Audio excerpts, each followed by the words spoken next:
Top. Evo, sva nazaj, prej mi je zmanjkalo časa, bi še povedal na prejšnje vprašanje, pač to, da moja neka pomembna novost pri percepciji LGBT te skupnosti oziroma gejev je, da so geji v povprečju ne samo zelo promiskuitetni, ker imajo rinjajoče genitalije, to se samo dol dajejo, ne, mislim, karikirano rečeno.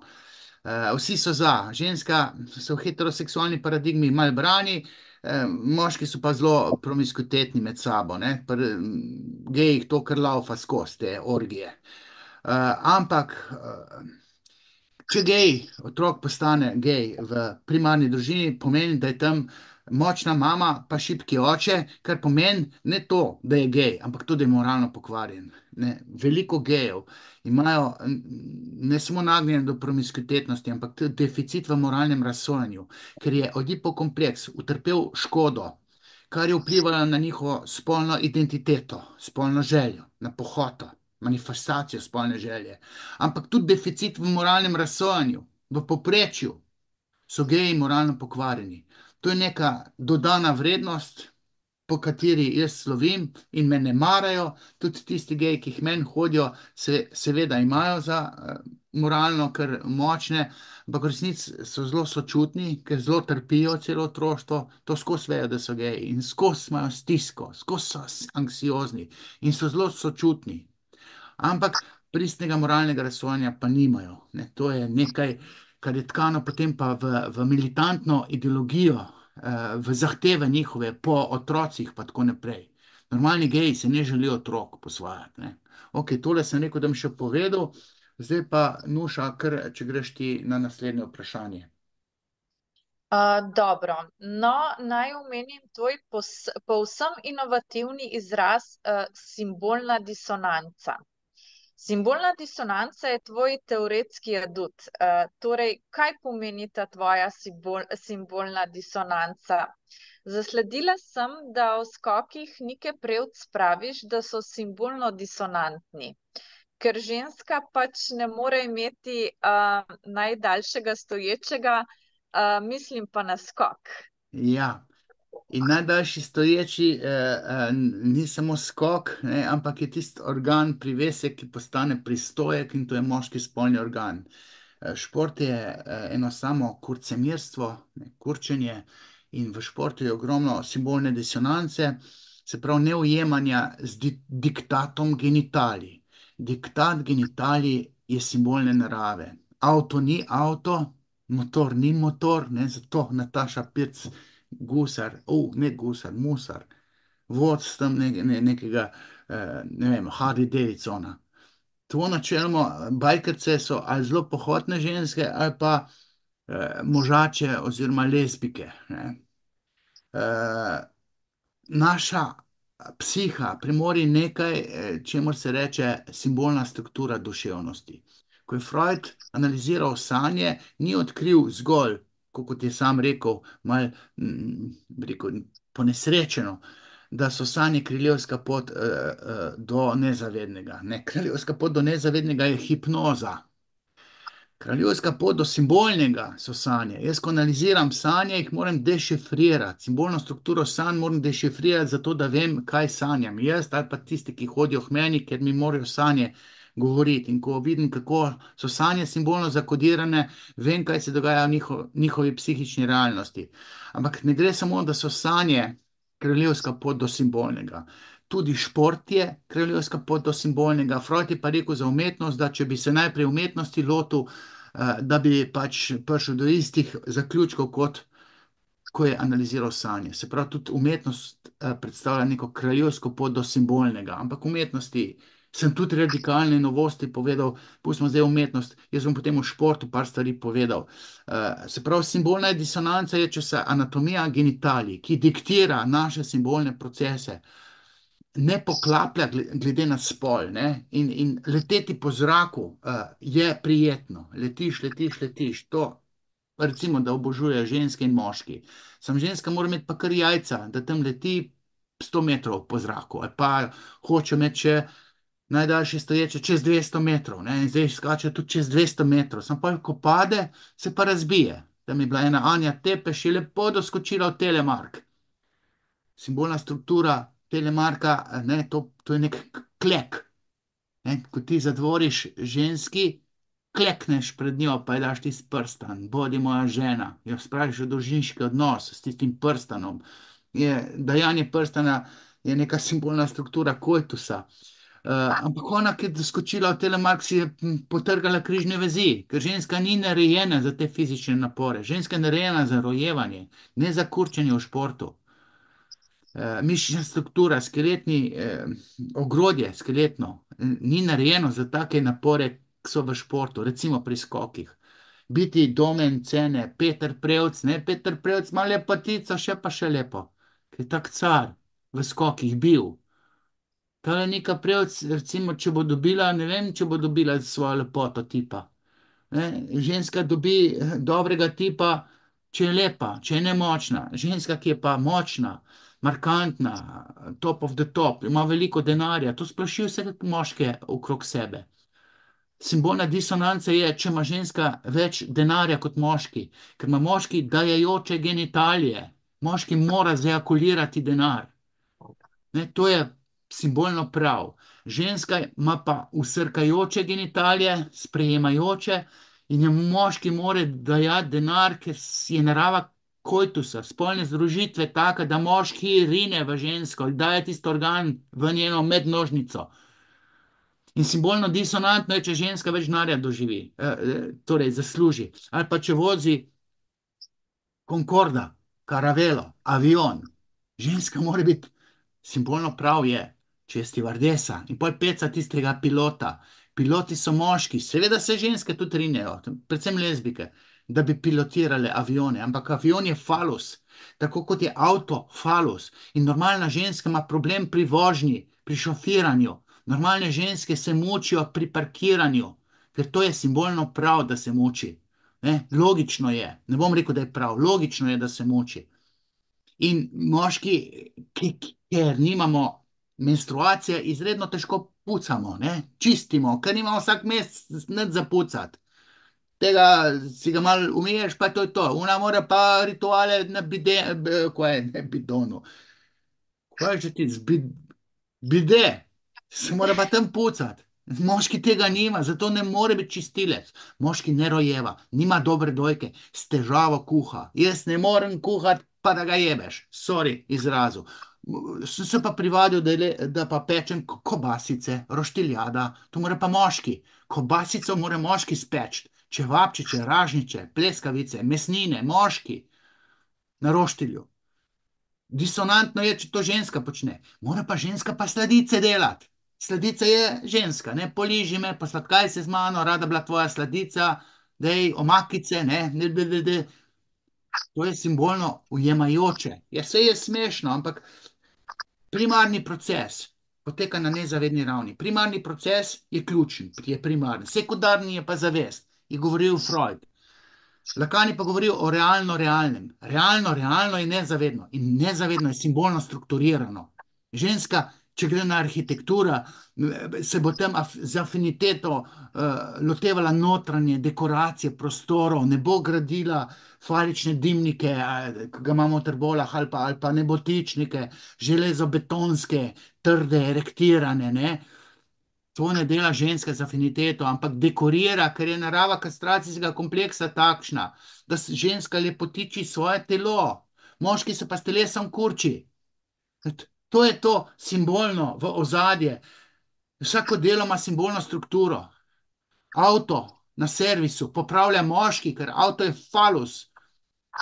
Kako se moški sooča s tem falusom, ga šraufa, ga čisti, ga po koncu postavlja, da ima več konjskih moči, to je domena moških. Ne more avtomehanik biti ženska, če pa je pa lezbika, zaradi zavidanja penisa. Ne, ali pa popravilo raznih strojev. To dela moški, ker stroj ima simbolno strukturo falično. Ženske so pa v nekih dekorativnih poklicih, negovalke so, rade pomagajo kastriranim moškim, so medicinske sestre, pa tako naprej.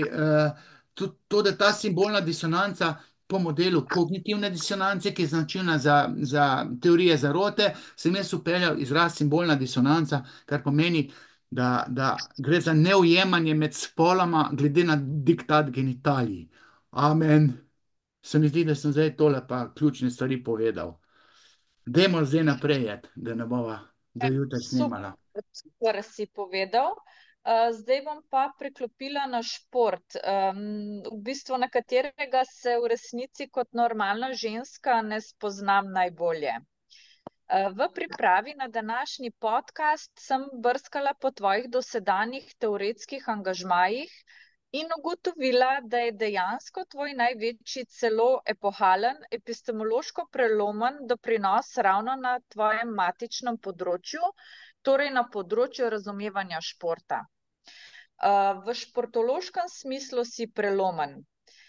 Zdi se, da ta tvoja psihoanalitična interpretacija športa še najbolj gravitira v register filozofije športa, ki si jo v preteklih letih nenazadnje tudi predaval trenerjem, selektorjem in vodjem reprezentanc. Čeprav si nad športom tako rekoč obupal in se zadnja leta posvečaš čisto drugim področjem, si še vedno precej dejaven.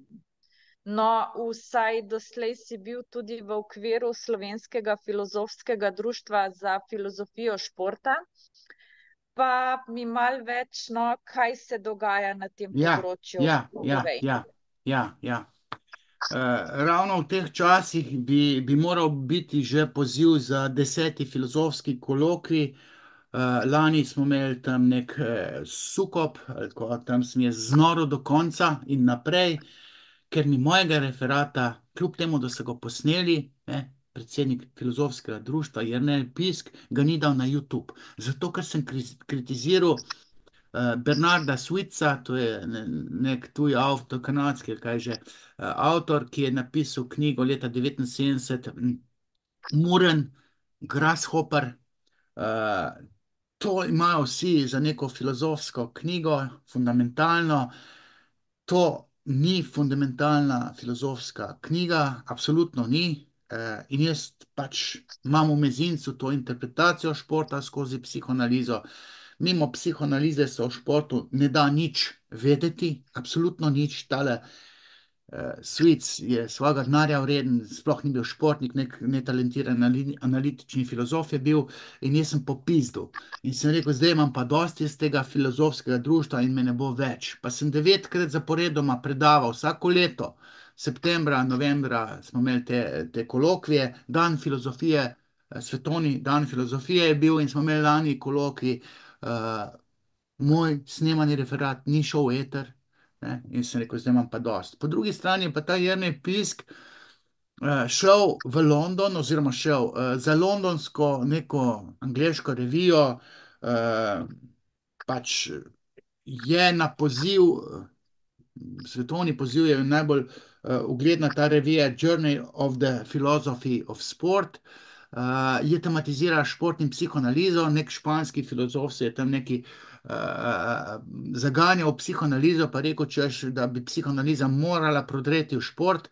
Jaz sem leta 2010, se pravi 2 leti pred olimpijskimi igrami v Londonu, 2012 so bile olimpijske igre v Londonu, pisal organizatorjem olimpijskega komiteja, muzej Freuda, na vse inštance, da če imate olimpijske igre, imejte še psihoanalizo in Freuda, vezana na olimpijske igre, ker Freud je nenazadnje živel v času umiranja v Londonu.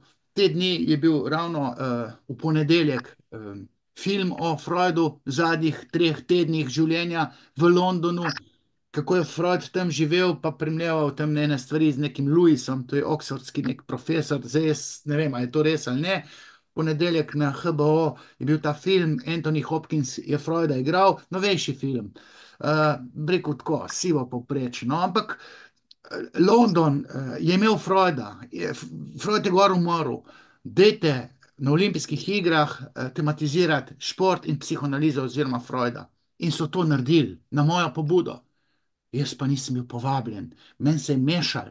od besa, ker jaz sem tisti, ki lahko največ pove na to temo. Nisem bil povabljen, neki športniki so neke prazne marnje tam govorili, imeli so pa ime, poznani v svetu, ampak F od Freuda ne vejo, ali pa P od psihoanalize, kar je običajno za športnike, ker nič ne vedo o svoji dejavnosti.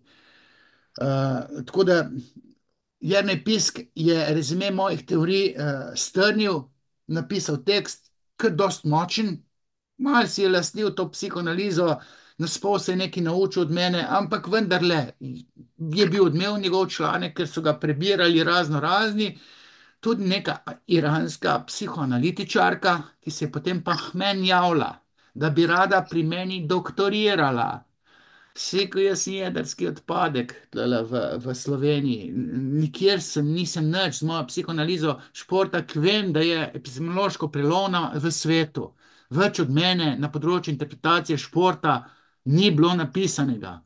25 let nazaj sem napisal to šport skozi psihoanalizo, mi je gejovski mentor Bogdan Lešnik en mesec nazaj je umrl. Mi je zavrnil doktorat zaradi ideološke intervencije njegove v moje teorije, ampak več od te knjige Šport skozi psihoanalizo v svetu ni bilo napisanega. In ta Iranka je to spoznala. Ona je rekla, jaz sem prečesala vso svetovno literaturo iz področja psihoanalize in športa. Argentinci so močni, kar jaz vem, ampak Argentinci, ki sem jaz to gledal, kaj so on, do kam so prišli, to so prišli do kolen meni. In zdaj imam jaz to v glavu, ne, da si zaslužim Freudovo nagrado, svetovno, za področje psihoanalize športa. In to je tako prelomno. In te bedaki slovenski me ne prepoznajo kot vodilnega v svetu.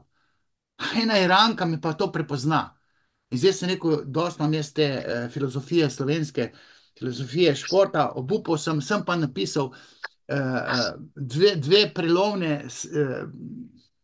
dve prelomni knjigi, torej dvakrat po dve, 4 športološke knjige. 2 sta psihoanalitični, to je sploh prelomno, ostalo je pa na področju ideologije športa, kjer so močni tudi Ljubodrag Duci Simonovič, to je srbski košarkar, izredno močen, pa je Douglas Kellner, pa Jean-Marie Brom, pa Pekelman še eden je. No. Lev Kreft je korektno ugotovil, ko je analiziral to svetovno literaturo, da sem jaz eden od 4 radikalnih kritikov športa. Jaz šport ne kritiziram, če sem vpet v šport, cela družina je vpeta v šport. Jaz šport analiziram. In ideologija v športu je izredno nadležna, 2 knjigi sem napisal, ideološke paradigme v športu, ko poseže vmes država, pa magisterij drugi iz ideologije v športa sem naredil. Doktorat je pa iz psihoanalize športa, nesojeni, nisem ga smel zagovarjati. Ne? In to si intelektualci v Sloveniji ne bi smeli dovoliti, da ena epohalna knjiga ni smela biti kot doktorat zagovarjanja. Tako da največjo to prelomnost sem naredil na področju razumevanja športa. Ta Iranka seveda ne more priti k meni doktorirati. Jaz sem klical, torej Igorja Lukšiča, ministra bivšega, sem vprašal, Simona Kustec sem jo klical z morja, sem rekel, Simona, dej poslušaj, ti veš, a je možno, da pride iz Irana k meni doktorirati. Je rekla, sem reče Vodeb, pa je gotova zgodba. Sem Vodeb izreče na ministrstvu, da bi rada pri meni doktorirala, zaključ vse. Tako sem osovražen, pa ne toliko z interpretacijo samega športa, ampak s to karizmo, ki jo imam na področju antifeminizma, o katerem sem prej par stvari povedala. Skratka, rezime, jaz sem oral ledino na področju razumevanja, psihoanalitičnega razumevanja športa, tako rekoč vse napisal, zdaj pa na drugih, da to spoznajo. Sam kje bojo spoznali te difovci, to berejo 10 strani naprej, 5 nazaj, 3 mesece berejo, nič ne razumejo, ker imajo eno samo moč, nobene pameti. Sorry, da sem kritičen do svoje matične stroke. Toliko sem ti povedal o telem. Ajde. Ja, kolikor vem, si res na lanskem 9. kolokviju o filozofiji športa, si se zelo razjezil, ker si predstavil svoj pogled na knjigo Muren, se pravi to famozno knjigo Bernarda Suica, ki naj bi predstavljala jedro filozofije športa. Glede objave tvojega ekspozeja se je nekaj zapletlo. Ja, Menda ja. se ga ne da najti, ne, na YouTubu, kljub temu, da je bil posnet. A nam lahko še enkrat predstaviš bistvo tvoje kritike, in hkrati poveš, kaj se je dogajalo na lanskem kolokviju? Ti vrli poznavalci filozofije športa, prej sem omenil Jerneja Piska, je predsednik tega društva, v ozadju ima Leva Krefta, ki je bil mentor njegovega doktorata. Lev Kreft je naknadno, ko se je hotelo z mano opraviti, bil angažiral, napisal je knjigo Levi Horok. Jaz sem to bral, to ni za brat, ne samo, da Levi Horok ni za brat. Knjiga Bernarda Switza, Murn, je neprebavljiva, to je en basenski roman. Potem te naši filozofi športa ob teh dveh Kreftu in Pisku, naj omenim še Olgo Markič, ki je za Kreftom prevzela filozofijo športa na Filofaksu. To je dobra analitična filozofinja. Mal se je žogala, igrala košarko. Ta ve več o športu kot Kreft, ne? Ampak o filozofiji športa pa ne ve, tok ne ve, da ni prepoznala, da je Grasshopper, Smurn, ena čisto brobna, nepomembna knjiga. Bernard Switz pojma nime o športu. To, da je igral šah pa golf, to ne pomeni, da zdaj o športu karkoli ve. On je diletant v športu, Bernard Switz, se je že pokojni. Tako je diletant kot Lev Kreft, ki o športu nič ne ve.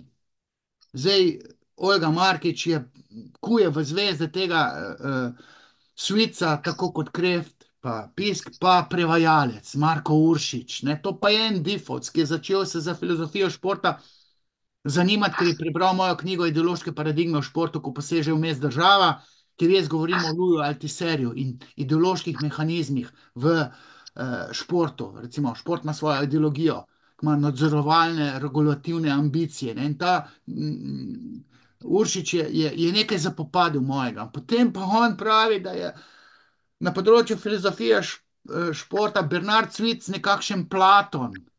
Jaz sem mislil na tem kolokviju protestno to knjigo zažgati, ki jo je on prevedel. To je popolnoma nepomembna knjiga. Sam jaz nekaj vem o tem športu. Jaz sem ga prečesal, preštudiral, vse, kar je možno. Pomembni filozof športa je John Huizinga, nek Nizozemec. Je igro športa obdelal še pred drugo svetovno vojno. Ta knjiga je kar pomembna, ampak ne bom zdaj samo hvalen, ampak več od moje psihoanalize športa ni. In nobeno v Sloveniji tega, torej je nekaj mojih fanov, ki so zaznali moč moje psihoanalitične interpretacije športa, ampak da eno društvo ne prepozna, kaj sem jaz v resnici tej svetovni športologiji, vedi, ki proučuje šport, dal, da noben to ne kuži. Potem pa ne vem, kaj naj še rečem. Zdaj sem se pa umaknil, ne? 10. kolokvija, ne vem, ali bo ali ne bo, po mojega ne bo. Po mojega ne bo. Pa tam še en Mato Škerbič, nek Hrvat pride, pa pravi, joj, vi ste močni, Lev Kreft bi si zaslužil evropsko nagrado, da bi se po njem imenovala. Mislim, mene je glava pekla. Jaz sem, na bruhanje mi je šlo. Lev Kreft, ki ne ve nič o športu, naj bi se filozofska nagrada evropska imenovala po njem, po Duciju Simonoviču, ljubo drago Duciju Simonoviču, najboljšemu košarkarju 70. leta. Bi se morala imenovati, ker je markanten, torej kritični mislec. Zdaj, kaj sem jaz, ne bom o sebi, naj drugi, ampak Lev Kreft, da ne more, in jaz sem znoril. Tale stvar, ki je bila posneta, ni na YouTubu, tako da, gledajte, boste drugi tisti, ki boste mal pač preverili. Pejte, brate, to basenski roman, tam je nek skeptik, pa neka preudarnost, pa neki murni so, neke mravlje, neka basen neprebavljiva, tam distinkcija med game in play, pa delo in šport, pa razlike, pa definiranje športa. To jaz to berem, ne, jaz sem kritičen. Nobene kvalitete, nobene vrednosti te knjige ni. Tle pa kujejo v zvezde naši, na pobudo tujih nekih avtorjev, so tudi neki mišičnjaki, ki nimajo talenta za mišljenje, športološke misli. Tako da sem lani mal popizdil, V glavnem, tok v lanskem filozofskem kolokviju, letošnjega pa ne vem, ali bo ali ne bo. Mene ne bo več. Evo to. Škoda, no. Ampak, kolikor vem, že 30 let govoriš, da lahko na podoben način kot šport analiziraš tudi umetnost. Šport in umetnost imaš tako kot Freud, tako kot je Freud dejal za sanje, za kraljevsko pot do nezavednega. Ti pa sicer praviš, da so sanje kraljevska pot do simbolnega. Kako je torej z umetnostjo? Kaj je po tvojem videnju tako epistemološko prelomnega tudi v tvoji oziroma freudovski interpretaciji umetnosti? Ja, jaz sem na področju umetnosti posegel zato, ker sem interpretiral šport. In Freud je rekel, če ne bi analiziral sanje in bi analiziral umetnost, bi bila umetnost kraljevska pot do nezavednega, torej do simbolnega. Jaz sem pa šport analiziral in ugotavljam, da sta šport in umetnost zelo podobna. Ne. In šport bi moral biti na Ministrstvu za kulturo, ne tam pri Hanu, ne vem, pa še Dejan Židan je državni sekretar, ta menda se ukvarja z nordijsko hojo, ima palce v rok pa hodi, ta tudi ve o športu nič. Ne, na kulturi bi morali biti, vse Asta Vrečko tudi ne ve, nič, ne umetnosti, še manj pa v športu. Ampak šport ima simbolno strukturo, tako kot umetnost. In Freud je izpostavljal knjige o umetnosti. On je govoril, da umetnik pojma nima, nič ne ve o svoji umetnosti, pa vendar umetnik ima iluzijo, da nekaj o svoji umetnosti ve. Športnik nima pojma, da gol ni gol. Fuzbal, ko daje gole, ko pa ve, da je to na simbolni ravni vagina. Ne ve. Ali pa tam, da se pri odbojki, ali pa pri tenisu, pa na miznem tenisu prelaga problem. Neugodje, načelo ugodja človeka obvladuje. Problem se prelaga na drugega, ker je to paradigma iz otroštva ven. Zato imamo mi odbojko. To ne odbojkaši nočejo slišati. Ropret, župan, kaj je že, Brezovice, pa podpredsednik Olimpijskega komiteja, vodeb žalijo odbojkaše. Zato, ker vem, zakaj se gre, zato žalim. Mislim. V glavnem, umetnost pa šport sta podobna. Umetniki hočejo o svoji umetnosti nekaj vedeti, športniki pa nič ne vejo. Ne? Mislim, da jaz sem enkrat napisal, nogomet ne obstaja, gola ni. Ja, kako da ga ni? Ja, če je simbol vagine, not ga je treba dati. Če bi bil nogomet ali pa nekakšna žogarska športna panoga na gledališkem odru predstavljena, bi vsi pomislili, kaj pa zdaj to sporoča, ne? In bi poskušali iskati tam neko simbolno strukturo neke dejavnosti na odru, ker umetnost ima tendenco, da ve, da spozna, kaj simbolnega se skriva v umetnosti. In Freud je tudi pač iskal, kar obstaja, Leonardo da Vinci, tale Ana Marija z detetom in jagenčkom. Leonardo da Vinci je to narisal in zaznal nekega ptiča v ogrinjalu, ne, in razlagal, na kakšen način je neka likovna umetnost. Ne more biti pa tisto, kar nek Arjan Pregl daje na slikarsko platno, gledaš, ne veš, ali je to otrok naredil, kaj je zdaj to. Ne. Umetnost Preglove, bi rekel, neke packarije, ki jo daje na slikarsko platno, je mogoče v tem, da on nezavedno išče svoje otroštvo, ki je bilo ranjeno z ločitvijo staršev, in potem ostaja otrok v svojih risbah in riše kot otrok. Na neki točki bi bila to lahko njegova umetnost, ampak on na zavestni ravni misli, kakšno umetnost daje. Njegova zavest nič ne ve, kaj on počne v svoji umetnosti, ima pa iluzijo.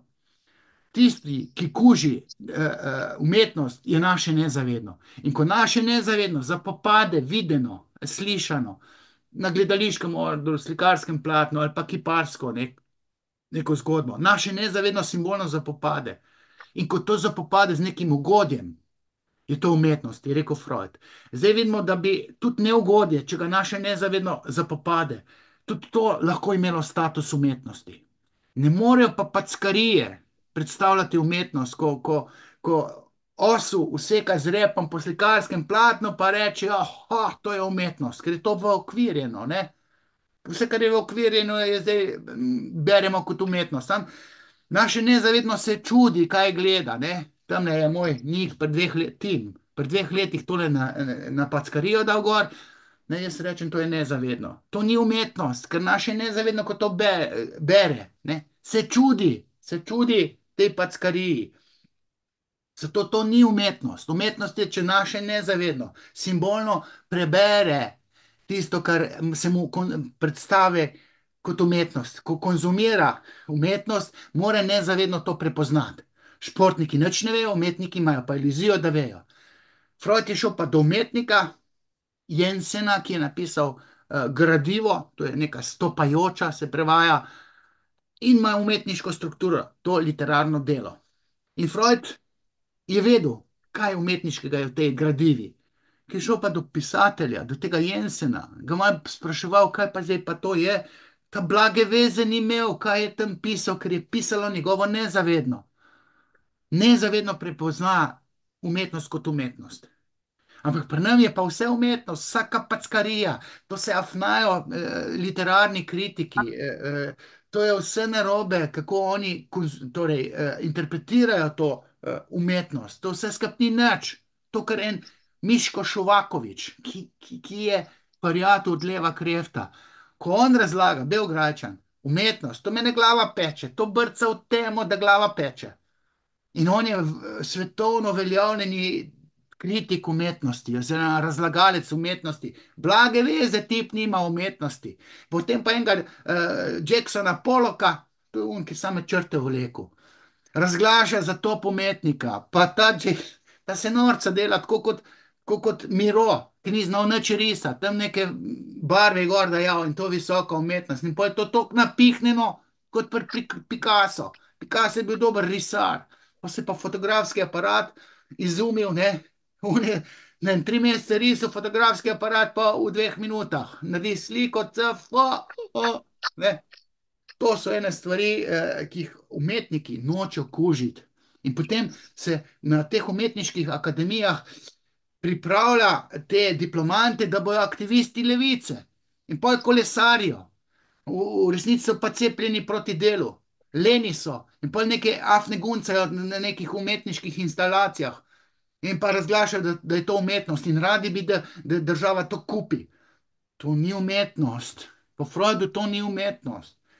In jaz sem na področju teorije umetnosti veliko tega povedal, ampak jaz sem v resnici športnik, ne, pa tudi v terapiji sem močen, rišem, ne, tam so eni portreti, jaz tudi rišem, ampak to ni umetnost za mene, jaz imam sposobnost risanja. Ne, tako da tudi na teoriji umetnosti sem enih epohalnih interpretacij dal, sem kdo bo zdaj mene poslušal, ne, mislim, jaz moram ta prvo umreti, da se me bo poslušalo. Evo, to sem mogoče povedal o umetnosti, da vsako čudenje pač ni umetnost. Zdaj, sorry, da sva že ta drugo minutažo skurila in zdaj bi po moje mogla spet malo pauze narediti. Sorry, ker tako razvlečeno govorim. Bom zdaj stop pritisnil. Hmm.